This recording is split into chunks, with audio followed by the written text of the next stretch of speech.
बिस्मिल्लाहिर्रहमानिर्रहीम अस्सलातु वस्सलामु अला अशरफिल मुरसलीन अस्सलामु अलैकुम व रहमतुल्लाह। आज हम एक उलुल अज़्म पैगंबर की बात करते हैं, हज़रत इदरीस अलैहिस्सलाम। हज़रत इदरीस अलैहिस्सलाम जिनके मुताल्लिक़ इमाम इब्न इसहाक़ रहमहुल्लाह ने फरमाया है कि सबसे पहले कलम से उन्होंने लिखा। इसी तरह आपके बयान में अल्लाह जल्ल शानुहु ने फरमाया वरफ़अनाहु मकानन अलिय्या, हमने उनको एक ऊंचे मकाम पर उठा लिया। इसके हज़रत इदरीस अलैहिस्सलाम बहुत ही इबादत करने वाले, ज़िक्र करने वाले और ज़्यादा से ज़्यादा हरीस थे कि बहुत ज़्यादा ज़िक्र कर लें।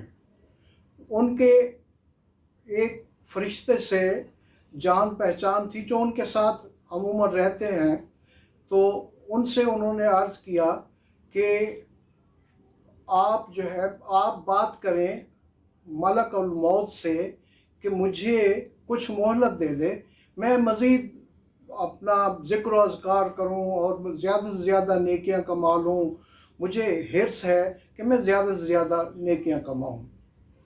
तो फरिश्ते ने उनको अपने परों में ऊपर बिठा लिया, छुपा लिया, परों में छुपा लिया और उनको लेके ऊपर उठा आसमानों की तरफ।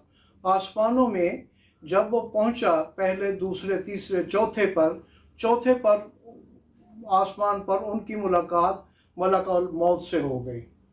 मलकुल मौत से जैसी मुलाकात हुई तो उस पर जो हज़रत इदरीस अलैहिस्सलाम के दोस्त फरिश्ते थे, उन्होंने मलकुल मौत से कहा कि इदरीस अलैहिस्सलाम को इस तरह जो है, अगर आप थोड़ी देर मोहलत दे दो तो वो ज़्यादा से ज़्यादा नेकियां कमा लेंगे, हरीस हैं ज़रा वो ज़्यादा नेकियां करने के।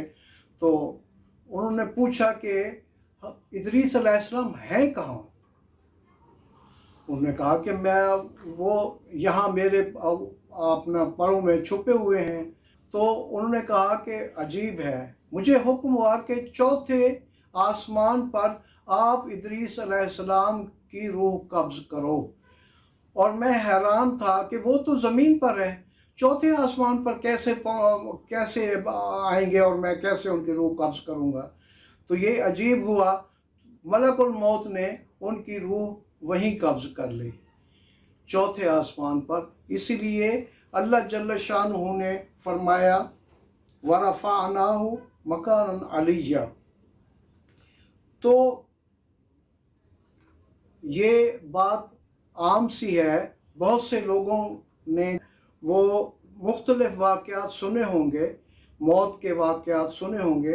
मौत जहाँ लिखी है वहीं आनी है, और अल्लाह जल्ल शानुहु ने वो कहाँ पहुँचाना है, किस तरह पहुँचाना है, वो भी उन्होंने तय कर रखा है।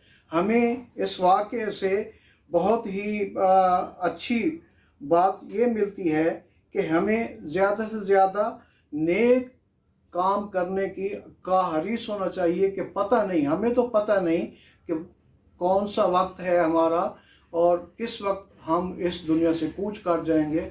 इसलिए ज़्यादा से ज़्यादा बेहतर काम करने की कोशिश करें और मस्बत काम और मस्बत सोच रखें एक दूसरे के लिए भी, ताकि हमारी इबादत भी कबूल हों और हमारे ज़िक्र व अज़कार भी कबूल हों। वमा अलैना इल्लल बलाग।